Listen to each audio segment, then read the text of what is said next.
The PlayAction Podcast is fueled by Picasso's Pizza, where every night is pizza night. Welcome to the PlayAction Podcast from the Buffalo News. We are taping this segment before the Bills speak on Wednesday midday. For that reason, we are going to hold off on an extended conversation about Von Miller's domestic violence arrest from last week. We do not know what the Bills have to say about it or the NFL. So we will have detailed coverage up to the minute on what the Bills have to say today and going forward throughout the week on buffalonews.com. So please check in on that. The inclination is the NFL probably usually waits to take any action on these kind of charges until the charges have been resolved in the legal system, usually. So we may not hear anything from the NFL today. We'll see what the Bills have to say. You know, my gut reaction before I know what the Bills have to say is they'd be probably well advised to keep Von off the field for games until this issue is more resolved or until we know more about what the Dallas Police Department is going to do about the situation. So keep up at buffalonews.com on the latest developments on that. Meanwhile, the Bills have a huge week here in preparation for their game against the Kansas City Chiefs. It is not technically an elimination game, Katherine, but it's pretty darn close. Right. We can't fully say must win, but they really, really should win this one just based off, what it means for their playoff standings, what it means just to get this team back on track. And I don't think this is where we were really expecting the magnitude of this game to be, week 14 for the Bills at this point in the season, right? Yeah. Well, I mean, you're right. And you don't in week 14, we weren't expecting them to have a game where their chances for the playoffs literally drop by 50% if they lose. So just the latest New York Times computer playoff machine simulator, they have a 15% chance to make the playoffs, which is more or less what the computer thinks of their odds to run the table. If they do win out the last 5 games, they're 98, 99% in the playoffs. If they lose to Kansas City this week and then go win the last 4 games, the computer gives them a 46% chance to make the playoffs. If they beat Kansas City, lose to Dallas, and then win out, it's 57% chance to make the playoffs because Dallas is a non-conference game. If they win 4 and lose the regular season finale in Miami, it's a 50% chance. So, it's they have to go 4-1 for sure, but they would be way better off going 5-0. And really, it's pointless to start talking about who Jacksonville has to play, who Cincinnati has to play. I mean, the Bills got to string together wins here.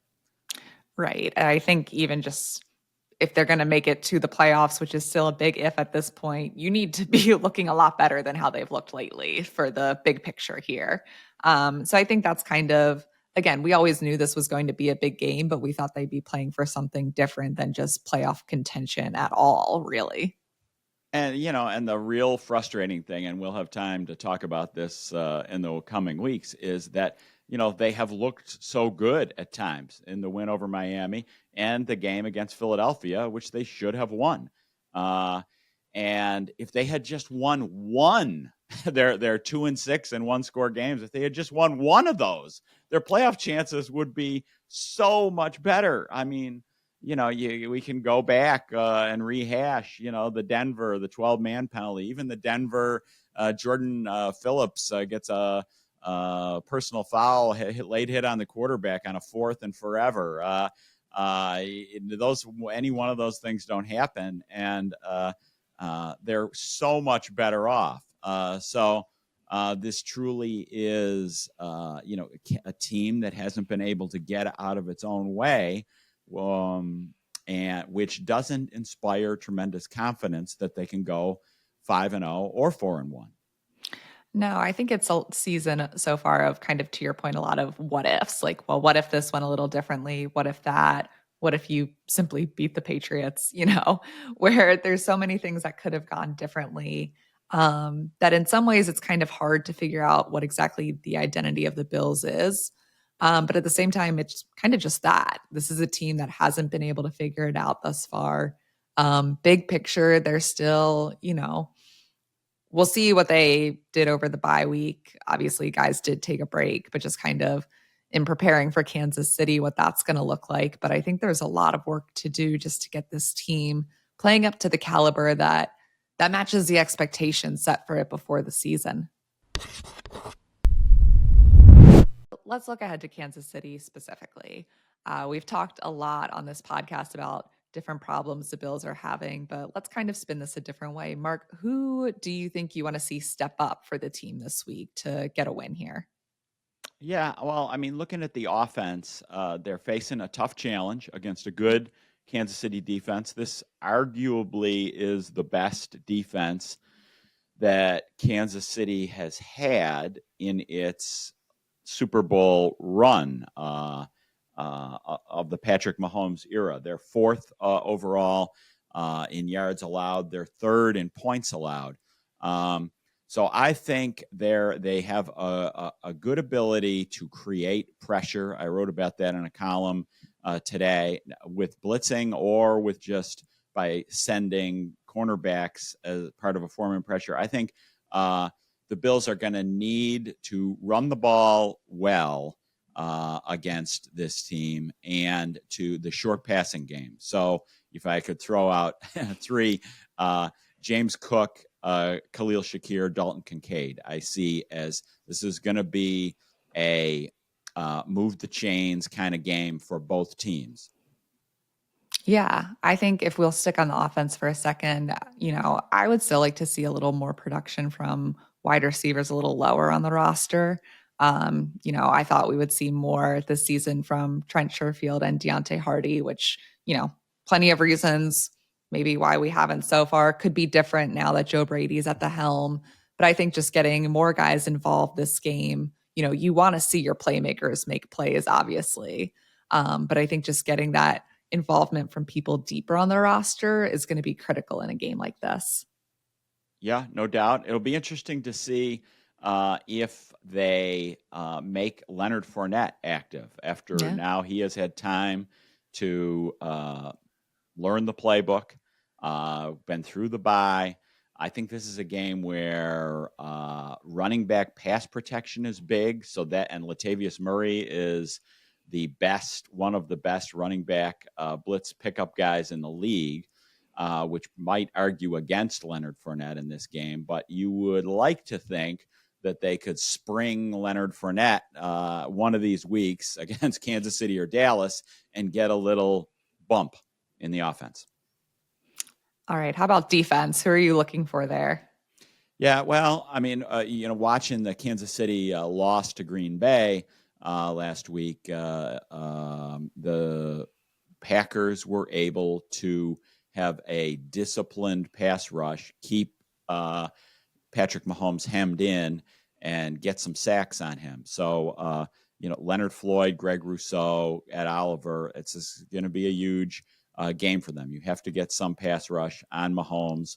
He is the second hardest quarterback in the league to sack, and that has pretty much been his ranking, first or second, since he entered the league or since he took over as the Chiefs quarterback in 2018. And Josh Allen is first in the league as hardest quarterback in the league to sack. I'd like to see a Jordan Poyer interception. At this point in the season, he still does not have one.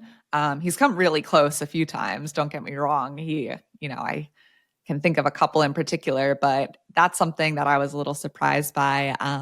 For a story over the bye week, I went back and looked at our preseason predictions of kind of our statistical leaders of, who do we think will have the most interceptions, most sacks. And right now it's Rasul Douglas has the most on the team if you count his Packers pick, and then Terrell Bernard. So I'd like to see a little more. They've got to get some turnovers, force some turnovers on defense to kind of keep this Kansas City offense, get them back off the field when it's going to be such a tight game, I would imagine. So that's something I'll be looking for, just to, see what happens there. I will be interested too, just to see what Rasul Douglas does with another week of this defense under his belt. I've been really impressed with how he's acclimated. The Bills face their nemesis, if you will, in the AFC, defending Super Bowl champs, Kansas City. Kansas City, interestingly, has lost 3 of its last 5, and the Chiefs are 8-4. And the Bills have won in Kansas City each of the last 2 years. Can the Bills make it 3 in a row? Yeah, it's a big question. I think with obviously a lot on the line for this Bills team. Who's to say? I feel like you could play these two teams against each other and it almost feels like a coin flip every time, but that's something I feel more in a season when I have a little more trust in the Buffalo Bills. So I don't know exactly about it this time, but let's look at Kansas City, just kind of what they're putting together. I mean, Patrick Mahomes continues to be who he is. I think there is an interesting conversation around their turnovers. I know that's been a bit of a point of contention for Bills fans, of feeling that, Josh Allen, Buffalo turnovers get talked about so much, but you don't hear maybe the same amount as about Kansas City. Mark, what do you make of that? I mean, it's interesting that both teams are actually similar in a lot of ways. They both have 20 giveaways, which is tied for 24th. The the Chiefs are -6 in the takeaway department because they have fewer takeaways than the Bills. The Chiefs have lost 3 of the last 5, and like the Bills, it's been a lot of self-inflicted wounds. They lose to Denver. They fumble in the red zone, deep in the red zone. They fumble a punt. Mahomes has the flu, and they miss on 2 3rd and shorts. They lose to Philadelphia, even though they outgained them by 100 yards. That sounds familiar, right? Right. With the Bills. They lose to Green Bay. And again, like the Bills, it was a game where limited possessions for the Chiefs. Chiefs only had the ball twice in the first half, only had really 7 possessions. They get held to field goals in the red zone in the first half on their only 2 possessions. And they're down. So, the difference is the Bills have given away games, with in the final 2 more games in the final minutes than the Chiefs have. So the Chiefs are sitting a lot prettier. Right. For all their similarities that we just kind of rattled through, the big difference is their records right now and just kind of what their projections are for the rest of the season. Now, what do you make of this Kansas City offense? We just talked about how they are giving the ball away some, but outside of that, what stands out to you? Well, what stands out is they are trying to piece it together with the wide receiver by committee approach. And, they made the very tough salary cap decision last year to trade Tyreek Hill. They won a Super Bowl without him. But this offense is not this same explosive offense it was when it had Tyreek Hill. Now, it's easier for them to say goodbye to Tyreek Hill. This is old news, I realize. But when you've got maybe the greatest tight end or the greatest receiving tight end in history in Travis Kelce. Kelce still is the man, but most teams are, committing personnel to Travis Kelce. He's still second in the league in tight end catches. He's still on pace for a great season, but, make the other guys beat us. And it's, a committee approach. Rookie Rashee Rice, a 2nd-round pick, is their top receiver. Then it's Sky Moore, Justin Watson, Marquez Valdez-Scantling, Kadarius Toney. They haven't been great. Rashee Rice is an ascending player. Really, kind of a key for the Chiefs is running back Isaiah Pacheco. He was key to their Super Bowl win because he ran well against the Eagles. He had been a poor or under par first half of the season, but he has gotten it going lately. So that's going to be huge against the Bills. Then you look at their defense. Defensively, they've gotten a little bit better than the last few years in their secondary, right? I mean, just kind of when you look at how they've built that group, they're very versatile. What stands out to you there, Mark? I think this is the best defensive secondary that the Chiefs has had in the Mahomes era. The real star they have is Trent McDuffie, their first-round pick from 2022, the year they took him ahead of the Bills taking Khair Elam. McDuffie is a star, and he allows them to play more man coverage than the Bills are willing to play in their secondary. He also has taken over the slot corner role. That used to be L'Jarius Sneed, who is an outstanding defensive back, but Sneed has been more on the outside, McDuffie on the inside. McDuffie is a really tremendous blitzer.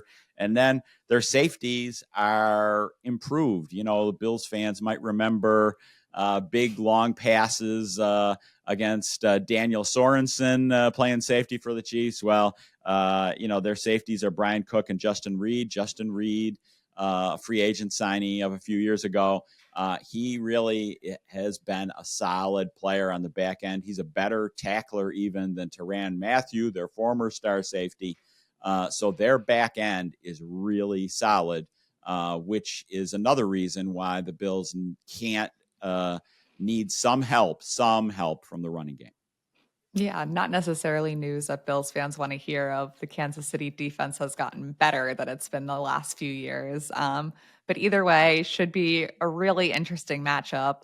We'll have all your coverage of it on buffalonews.com and on this podcast as well. So make sure you're subscribing wherever you listen and checking back for all of our coverage as the Bills go to Kansas City for a really big game. Treat your team to the most flavorful pizza on game day at Picasso's Pizza. 4 great Western New York locations: Williamsville, West Seneca, Lancaster, and Blaisdell. Picasso's. We are Buffalo's Pizza since 1980. Order online today at picassospizza.net.